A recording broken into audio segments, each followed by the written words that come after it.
I'll never give up. Never. A winner locks onto their goals and keeps going. That's what the winner does. I don't have time for people that are weak and they say, I can't. No, you can. You will. If you're going to try, go all the way. Otherwise, don't even start. Don't half-ass it. Don't half-ass it. Calm my body through work. I make it work. And I make myself do things that are very uncomfortable, that I don't want to do. And by doing that, I develop this strength and perseverance. If you don't show up, guys, you know the outcome. You'll never get the job, never get the part, never get the girl if you don't show up. If you show up, you put yourself in a situation to create those opportunities. It takes more effort to start in the beginning, and more people are right about the fact they're like, hey, you're not gonna hit it big. And guess what, a month in, you're not. But they're only measuring on months. And at 6 months, you're also not gonna have hit it big yet. And they're gonna be like, I'm still right. And at a year, you're still not gonna have hit it big. And they'll still be right. And every day that you haven't hit it, they're gonna feel like they were right. But they're wrong, because they're measuring in days and you're measuring in decades. I firmly believe when you give everything you got to something, right? I'm talking about blood, sweat, and tears, everything you got to something, right? The peace in that is not the result or the reward. The peace is the fact that I gave everything I had to it because this is who I am. So now, even if it doesn't turn out the way I want it to, I didn't go to the NFL. That was a dream I had since I was 7. It didn't happen, but it was a certain level of peace that resided inside of me because I knew September 9th, 2006, my last tackle, I can honestly say with every fiber of my being, I gave everything I had to. And so if God said, Ink, this your time, we done with it, all right, cool, what's next? I'm telling you right now, man, as a winner, 80% of the time, you're gonna feel like you're failing. 15% of the time, you're gonna feel like you're just treading water. You just got your nose above the waterline. 4% of the time, you feel like it's over. This is it, I'm about to tap out, but you don't, because that 1% of the time, my friend, that 1% of the time is when you know you're winning. Take the biggest risks of your entire life right now. Remember, you have time. Quitting. You'll regret it for the rest of your life. It just got too hard. It's supposed to be hard. If it wasn't hard, everyone would do it. The hard is what makes it great. Everybody's great when they're not tired. The champions is when they tired, that's when the real champions come out. That's when that real dog come out. Because if you go piss like a puppy, stay on the porch and let the big dogs eat. Let them on the field. Have some heart. Look at all those people down there. They follow the rules for what? They're letting fear lead them. What happens if I don't? Life's simple. You make choices and you don't look back. I think you can be anything you want to be. Maybe in your world, Robert. It doesn't really happen that way in mine. Change your world. I never ran from anything because I never had nobody to go to. I've always had that, where I'm going. Home to get me. Ain't nobody there. Right.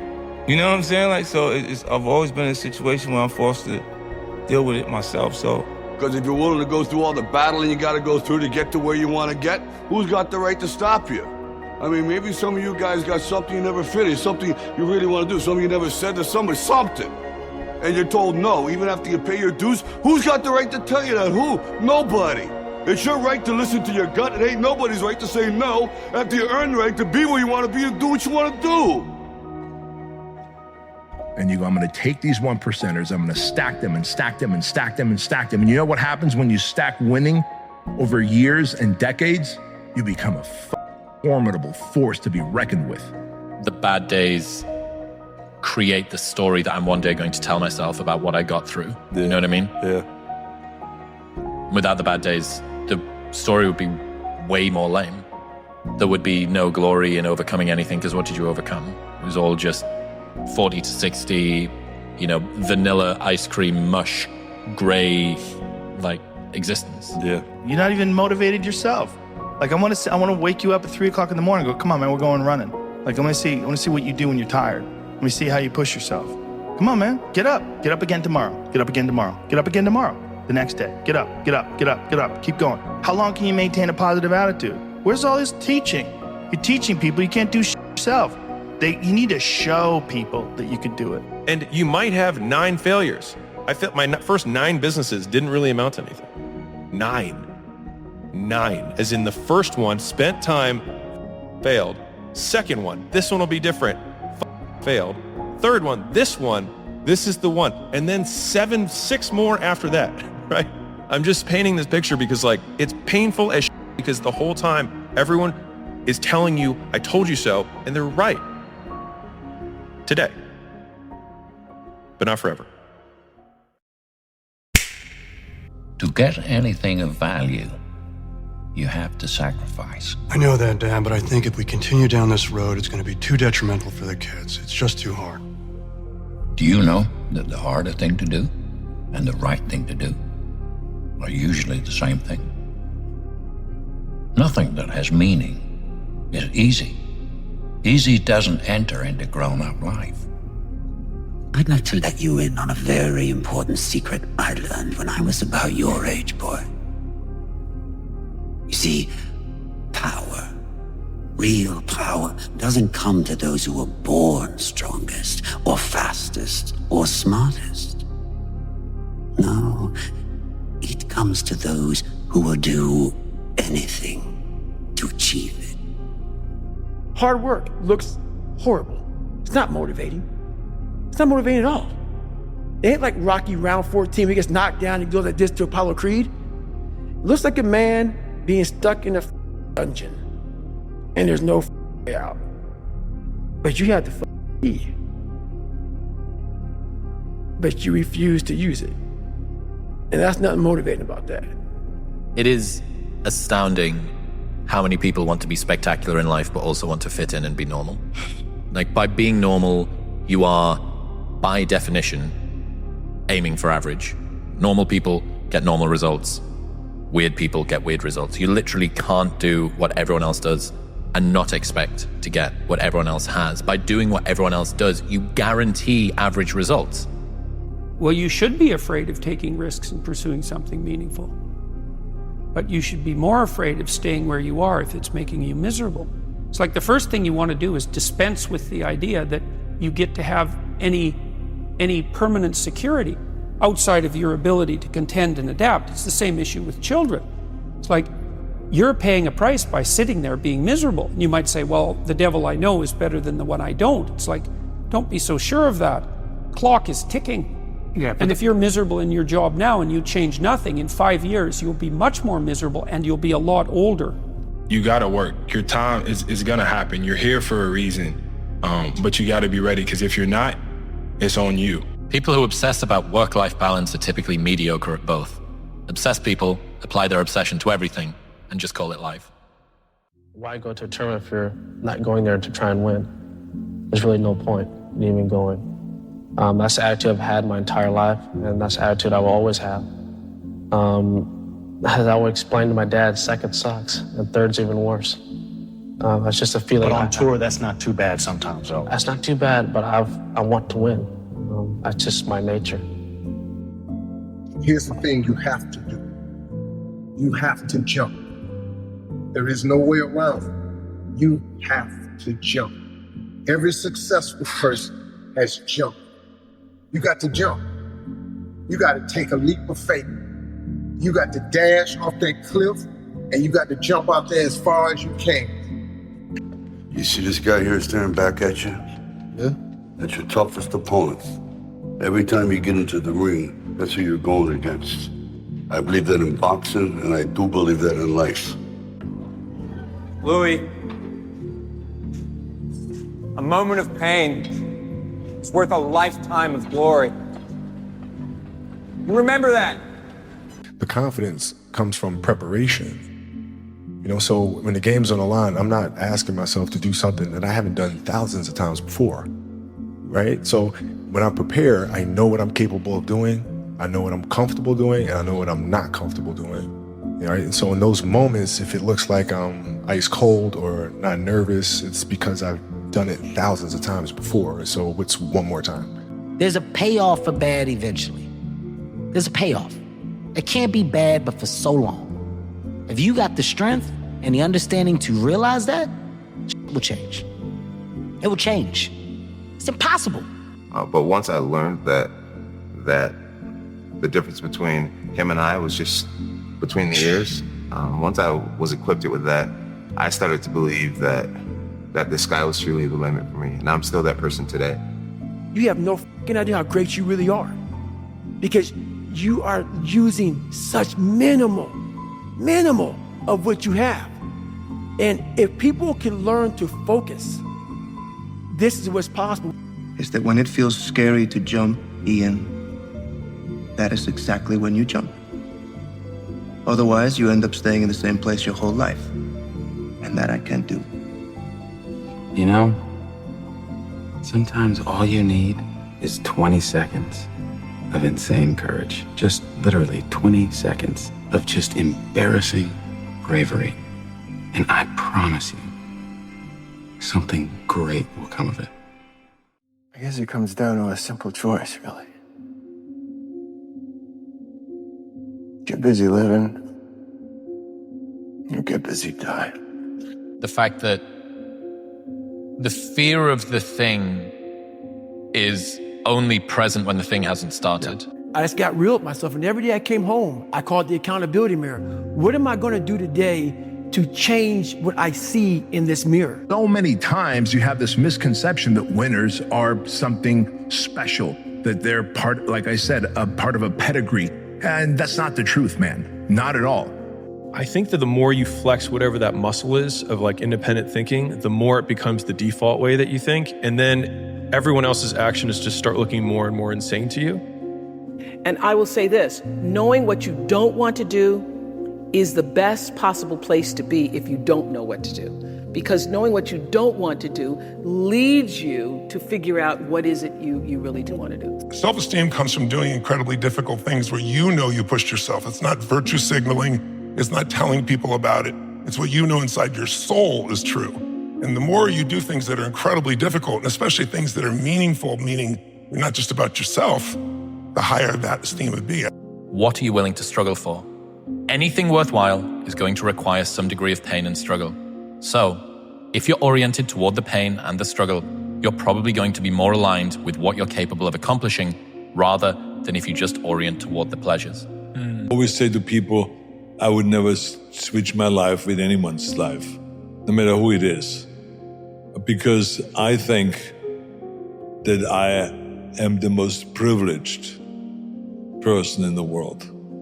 I mean, it's like to be able to live this many types of lives, live the life of an athlete. What I've learned is to always keep going. Always. You know, there's been times, particularly early in my career, where it just feels like this is the end. But what I've come to find out is that, you know, no matter what happens, the storm eventually ends. And when the storm does end, you want to make sure that you're ready. And so I've really learned to put one foot in front of the other, good, bad, or indifferent, because eventually that storm passes. So discipline equals the importance of the goal plus, let's just say the importance of the goal to you. So the subjective importance of the goal. How much does that goal matter to you? Plus the psychological enjoyment you get in the pursuit of the goal, right? So as you pursue the goal, how psychologically enjoyable and reinforcing and is that for you? Minus the psychological cost of the pursuit of the goal. You know, if every time someone asks you a question, you try to say the right answer, your entire life is a test. And when did you have the most anxiety? In grammar school and high school? No question. On test day. No question. So your entire life become this test. I ain't trying to say the right answer. I am just doing what I feel. My mama said trying is failing. There is no ifs, woulds, coulds, shoulds. It just is, and we just are. Don't try to be perfect. It's impossible. No one is perfect. If you make a mistake, you have to live with it, and you have to be able to grow from it. You can't continue to make mistake after mistake after mistake and then think that you're going to be able to come back from that. And I would say the third one is to work hard. to sacrifice yourself. You have to go through hell sometime, but you have to see the light at the end of it, you know, to keep your dream in mind is going to give you the motivation to go through the tough time. It's nothing easy to go work is nothing you can accomplish without hard work. You know what? I've just accepted. I'm only going to be happy when I'm grinding for something. That's right. I'm only going to be happy when I'm growing. I don't want to talk about stuff I used to do. I want to do something great with my life. I don't know that I can get to the mental level you have, but I think everybody here needs to know something. If you just think you're going to do something temporarily once, man, you're going to be unhappy when it's over. Hatred isn't something you avoid. He said it is a requisite for success. He said if you get no hate, you are not successful. And for some reason, that just like really stuck with me, because then it just like, rather than it being this thing that I was trying to avoid, it actually became a leading indicator or an indicator that I was on the right path in achieving things. For me, very important are the short-term goals, and the long-term is where do I want to be in 6 months' time? Because if you never set yourself goals, you can never question yourself, because you just move from one to the next and you say, it's going to be okay. And the best thing I've done, to be honest, in the last 10 years, I think it was question myself at the best of times. When things are going great, what more can I do? How much better can I become? How much harder can I train?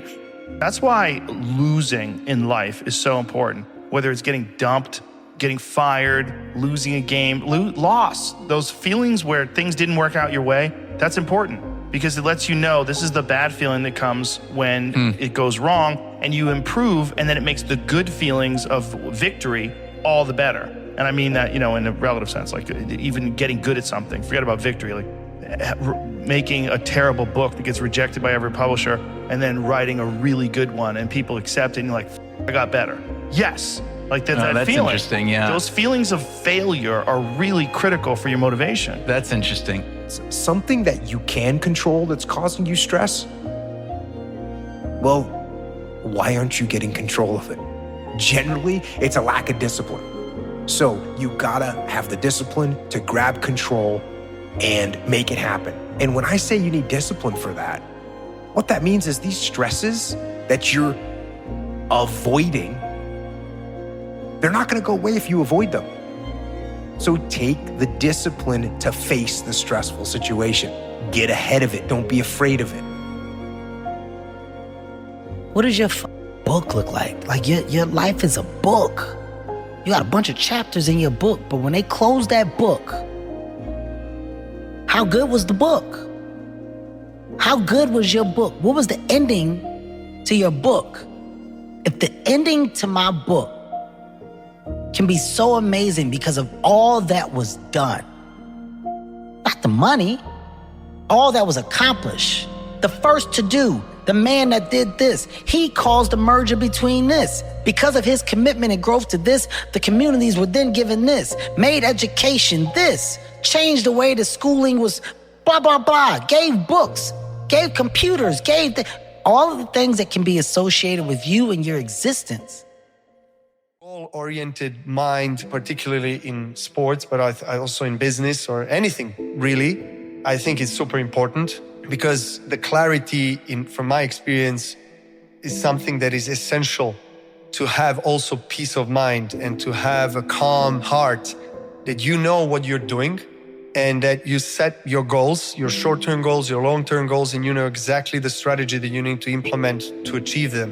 And you surround yourself with the people who are supporting you, but also people who are telling you what you don't want to hear, you know, giving you constructive criticism, or maybe giving you non-constructive criticism and then putting you very down, but that's also part of the journey. It's also learning how to get up like a phoenix and rise and try to develop a thick skin. It's about having the discipline to control your ego so your ego doesn't get out of hand and control you. It's about treating people the way you would want to be treated. And doing the tasks that you don't necessarily want to do, but that you know will help you or help your team. It's about facing your fears. It takes discipline to face your fears so you can conquer them.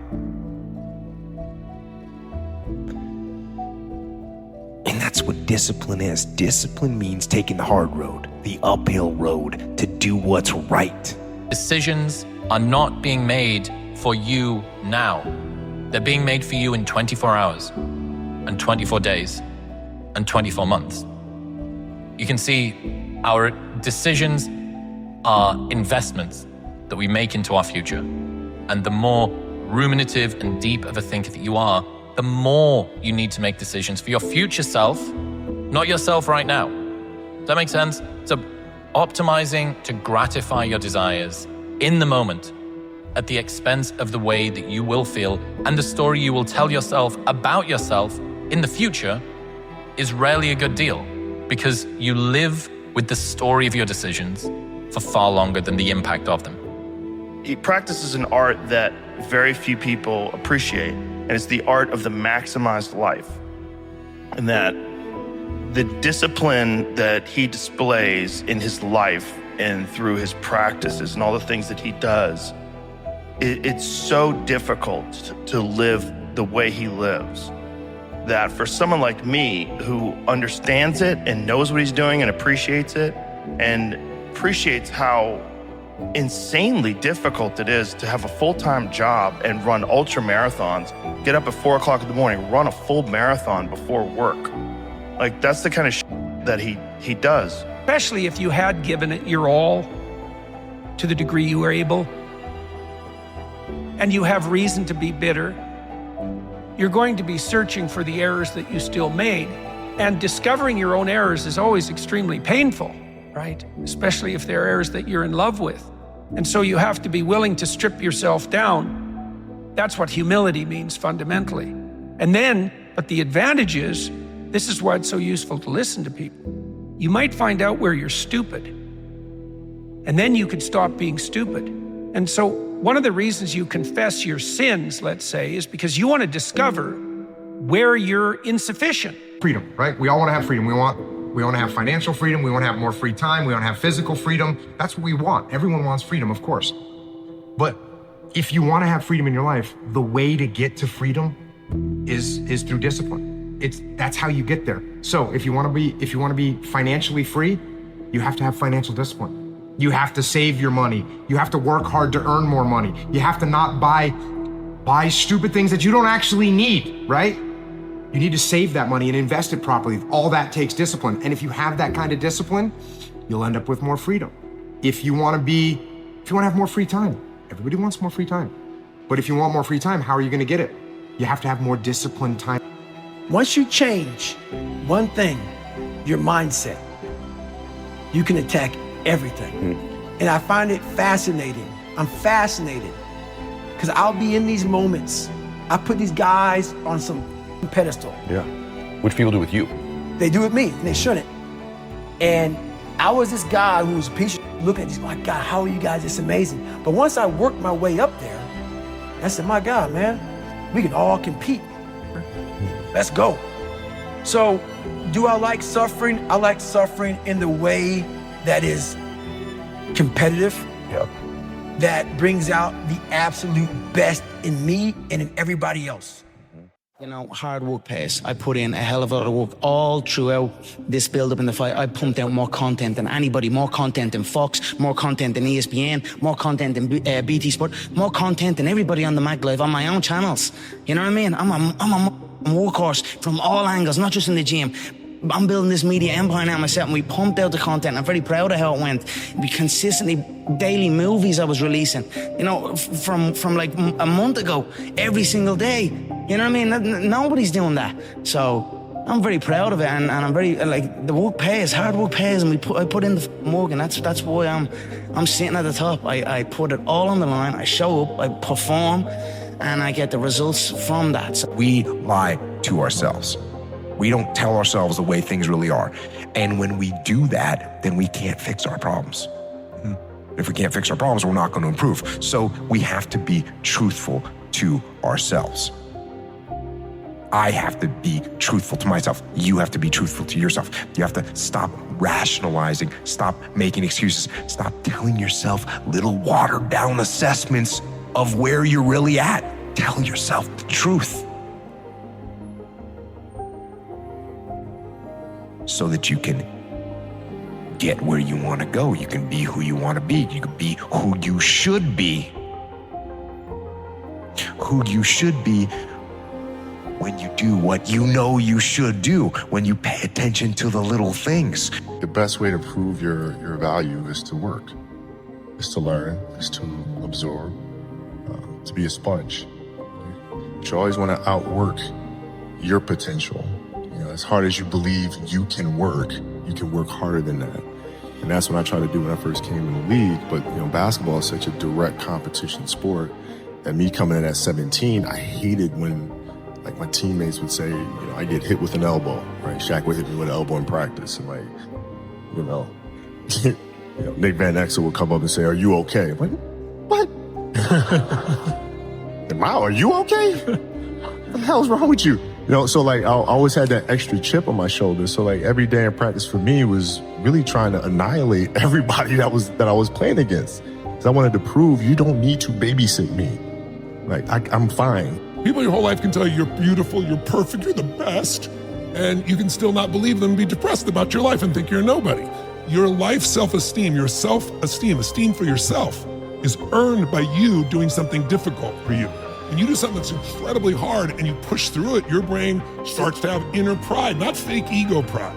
On the way up, they root for you. And then when you're at the top, they try and tear you down because you remind them of the dreams that they couldn't accomplish, right? And so you quitting drinking or you staying in to work on your side hustle or your project or the business that you want to launch, or the podcast, you might be at the top of their mountain. And so they are tearing you down because now you remind them that they haven't done it. And it's purely a projection of them onto you and has nothing to do with you. It's everybody wants to compete. I think it's knowing how to compete, and also, true competitive instinct really kicks in when you're down. Like I said, a lot of people are competitive at things that are rolling their way, things that they're naturally good at. But it takes a true competitive person to, when things are down like this, to really step up to the plate and go after it. You need a path. And so if you want to make your relationship better, your business better, your life better, it starts with knowing what you want. You gotta say, what do I want? Why do I want it?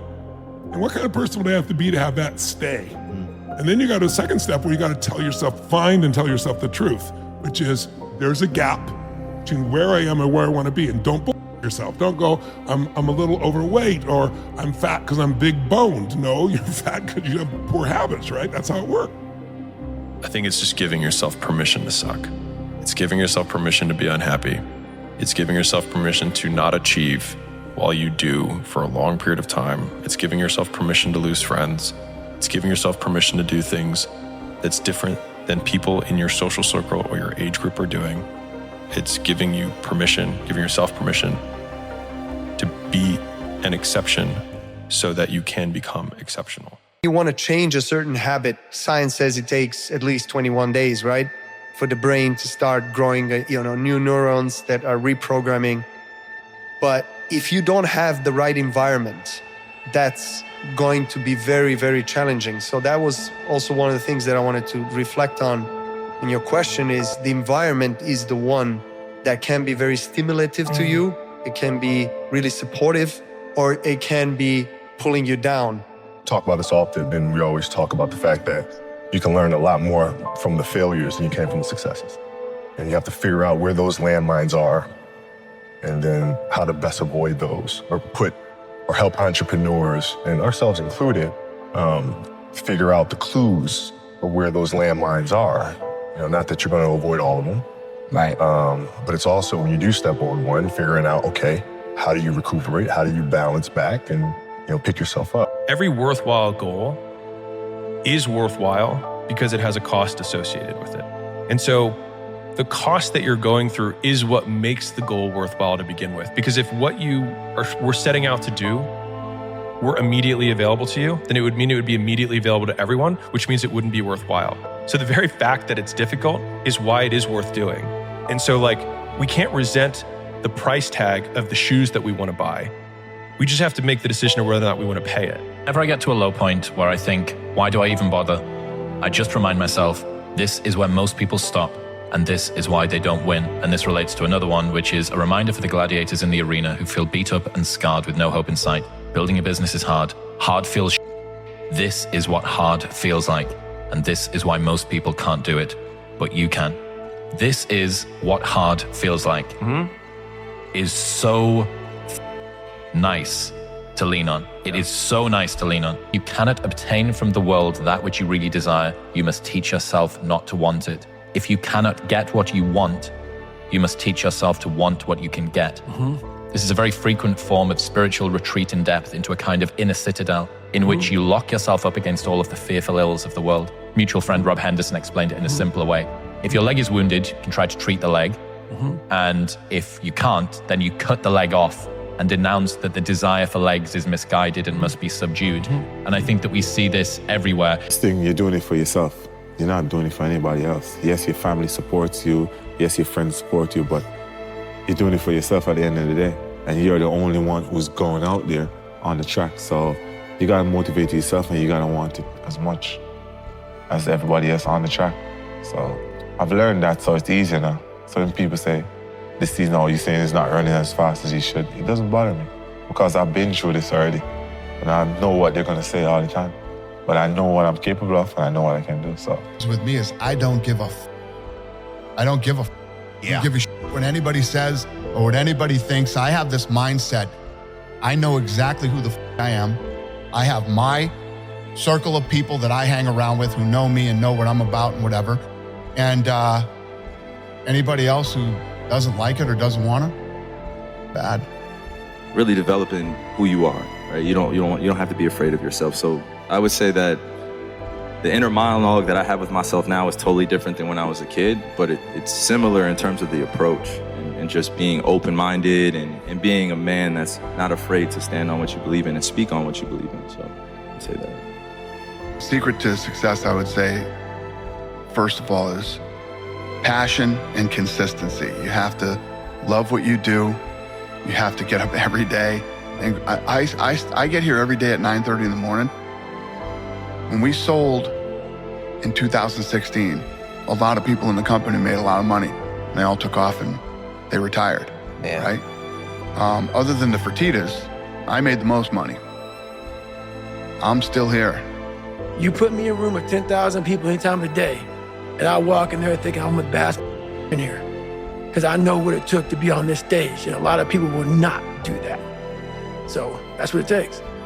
Because social media is making celebrities of all of us, and celebrities are the most miserable people in the world, right? Because they have this strong self-image that gets built up. It gets built up by compliments. Every time somebody pays you or me a compliment, and we're like, oh, well, thank you, right? Then that builds up an image of who we are. And then one idiot comes along, 1 out of 10, 1 out of 100, and they can easily tear it down. Because it doesn't take many insults to cancel out a lot of compliments. And now you're carrying around this big, weighty self-image, and it's just very easy to be attacked. And because you're famous or you're well-known, people want to attack you. So being a celebrity is no good. It's actually a problem. But I have to be in it to win it. You know, I have to see the problem as a possible solution, not as a problem. That every problem isn't a problem, but a situation that I can manipulate with hard work, ingenuity, thought process to create a better end state. And that's what I'm doing. And if you want to feel a great regret in life, it's making a decision against your instinct and then it failing. Making a decision in line with your instinct and then it failing is much less of a place to fall from than making a decision against your instincts and then it fails. When you're on your way up, everyone roots for you because you remind them of their dreams. When you're at the top, everyone tears you down because you remind them that they gave up on them. And you have one, which is, for anyone who needs a reminder, no one is going to hate on you for doing worse than them.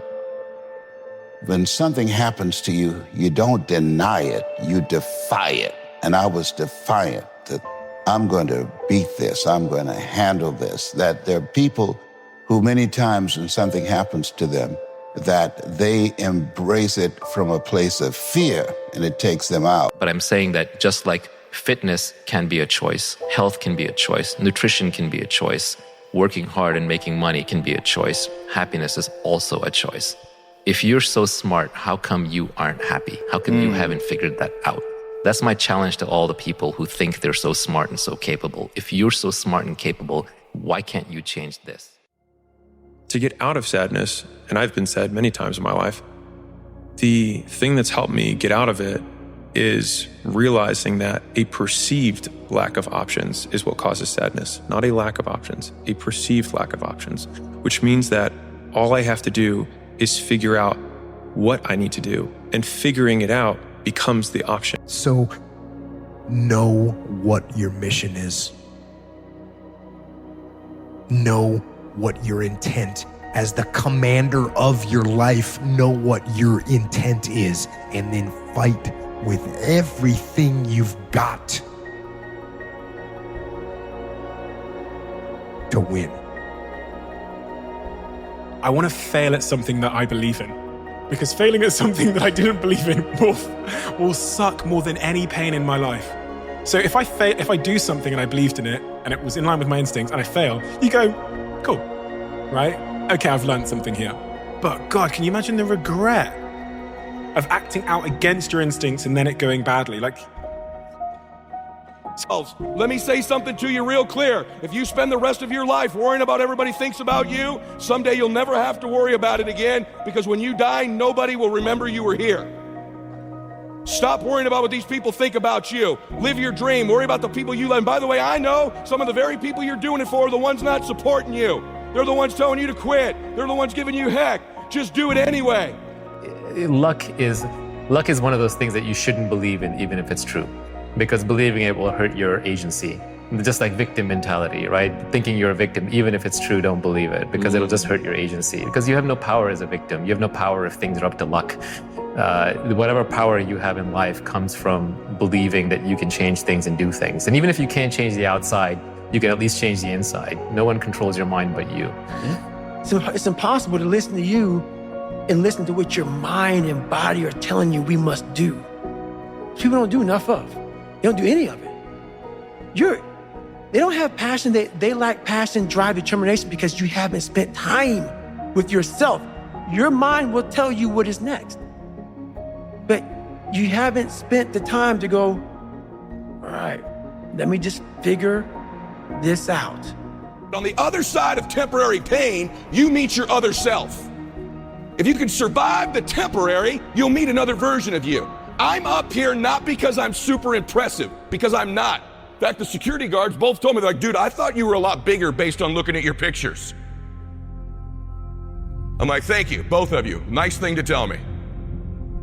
Right? Which I was bigger, it's just COVID and I like to make excuses. So,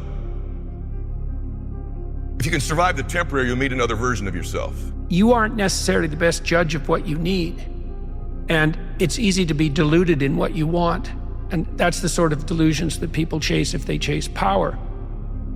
If you decide instead that you're going to just say what you believe to be true, you have to let go of the consequences. And you might think, well, I don't want to let go of the consequences because I want to control what's going on. But what you miss then is adventure, because if you don't control what's going on, you don't know what the hell's going to happen. And maybe that's exciting. And actually, there's no doubt about it. And I had to kind of function into the reality that the pressure was really coming from myself rather than externally. And that it's a good pressure. It's a pressure to be better and to become the best version of myself. And it's something that if I choose to use it properly, it's going to push me to be a better version of myself, to grow mentally, physically, my relationships, however I want it to let me grow, if I choose to take control of the aspects I have control over. So in essence, the more pressure you have on you, and if you take it as a privilege, it's a choice. Put your perception as a privilege rather than a burden. And by taking the power back in that choice, pushes you in a direction of being better rather than holding you back. Everyone usually only shows the world the best of themselves. This means that we see our own misery and our failings and foibles and vacillation from a front row seat while we watch the highlight reel of everyone else. And this makes us think that other people are doing better than they really are. And when we feel the delta between where we are and where we imagine they are, it hurts, right? There is no such thing as objective wealth. Everything is relative, and most relative to those around you. Desire to me is a contract that you make with yourself to be unhappy until you get what you want. Okay, and I keep that in front of mind. So when I'm unhappy about something, I look for what is the underlying desire that I have that's not being fulfilled. It's okay to have desires. You're a biological creature. You're put on this earth. You have to do something. You have to have desires. You have a mission. But don't have too many. Don't pick them up unconsciously. Don't pick them up randomly. Don't have thousands of them. My coffee's too cold, doesn't taste quite right. I'm not sitting perfectly. Oh, I wish it were warmer. Oh, my dog, pooped in the lawn. I didn't like that. Whatever it is. Pick your one overwhelming desire, and it's okay to suffer over that one. But on all the others, you want to let them go so you can be calm and peaceful and relaxed. The balance of success, the balance of life, to see adversity, problems and such, as some things that complement the end goal, not something that's going to deter it or shut it down. Because we're always going to have problems. We're always going to have situations. We're always going to have things that are unforeseen. That, our opportunity is to see them either as a negative or positive. Because these negative opportunities that have been, slapping me in the face like Murphy's Law almost every day, there's 3 or 4 of them are coming up that I didn't think were going to come, are just really blessings in disguise that if I really absorb it the right way, there's a pathway to a betterment of it. If there's one unavoidable truth in this world, it's that there is no substitute for putting in the work. There is no shortcut or growth hack or magic pill that can get you around the hard work of doing your job well, of winning something you care about, or of making your dreams come true. People have tried to cut corners and skip steps in this process for as long as hard work has been hard. Eventually, those people either fall behind or get left in the dust, because working your ass off is the only thing that works 100% of the time for 100% of the things worth achieving. Work works. That is the bottom line. But I'm doing it as an aid to humility. It's like, well, I don't know how to start improving my life. Someone might say that. And I would say, well, you're not aiming low enough. There's something you could do that you are regarding as trivial, that you could do, that you would do, that would result in an actual improvement. But it's not a big enough improvement for you, so you won't lower yourself enough to take the opportunity. There's no hack, bro. There's no hack. Yeah, you may this and that and saunas and all this shit. Yeah, it's great. There is no life hack. To grow that thing, how do you grow it? Do it, and do it, and do it, and do it. That's the hack. The hack is gonna suck. And that's what I realized. You can't have an easy life and a great character. You've got to kind of go out there and decide what you want. That's the first great adventure. And then getting it is the second great adventure. So it sort of speaks to that thing of like wishing wells work. But they don't work when it's not the magic. The magic is you going, oh, what do I wish for? What do I want being the fundamental? Like if you know what you want. Man, you look tired, you look sad, you look this, you look that. Look, I go through life just like you do, okay? I have battles just like you do. I stand between my family and the world just like you do. And I take the beatings so they don't have to, just like you do. Sometimes I have to stand between the church and my family so they don't have to. And I take those beatings so that my family don't have to. Sometimes I stand between myself and my family because I'm just a human too. And sometimes we as men, we have to take the reality of what we are, and we have to take it and we have to crush it down and we have to put it inside and we have to shove it down. Why? Because we have to protect our family from us. Your brain is like a supercomputer and your self-talk is a program it will run. So if you tell yourself you're not good at remembering names, you will not remember the name of the next person you meet because you program your supercomputer not to. And I always tell people that, and now I don't think the brain is like a supercomputer. I think it's a weak metaphor for what it is, because this is like a living computer that can do so much more and has different capabilities. But I would say that your self-talk is important. You want to get better? You want to self-improve? Stop looking for a shortcut and go find your alarm clock and find your discipline and find your guts and your passion and your drive and find your will. And then you will find your freedom. The greatest trick the devil ever played was making you believe that the pessimists are the good guys. Basically, just don't wait. Like, life is happening right now. It is there for you to enjoy. It is there for you to take. Delayed gratification in the extreme just results in no gratification. The sacrifice-reward dynamic that you are used to is great in the micro and awful in the macro. It's not about waiting for personal growth to be over. It's not about waiting for in future. It is happening right now. It's the sport of this is what I do every day. And people say, why do you do this? And I just said, because what would I do? I mean, if I can't come to the office and solve problems and fight with everybody and conquest something, conquer, then what am I going to do with myself? I'm going to sit home and die? I mean, that's what I enjoy doing. This is my basketball. This is my game that I play. This is my pickup Monopoly game, whatever you want to call it. Okay, I love going to the office and leading people and trying to conquer something. That's what I enjoy doing. It's sport.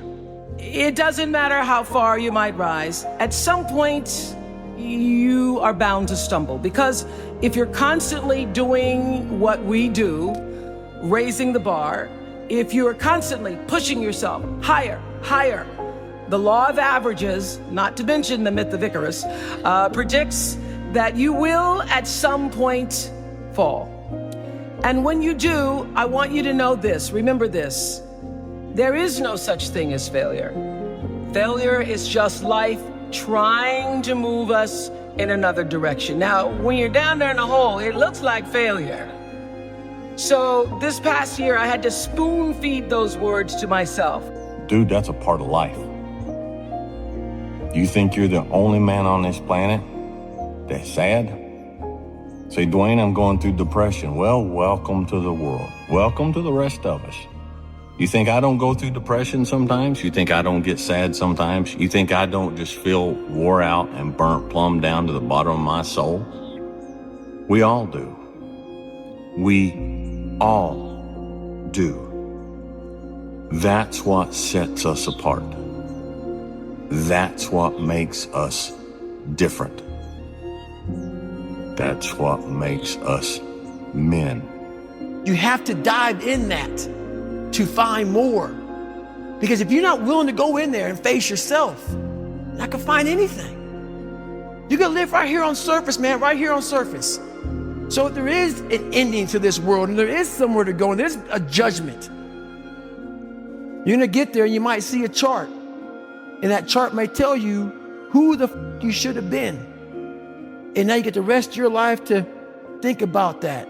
Man, I could have lived a much better life if I just would have just suffered a little bit more. If I just would have went in that and realized I had so much more.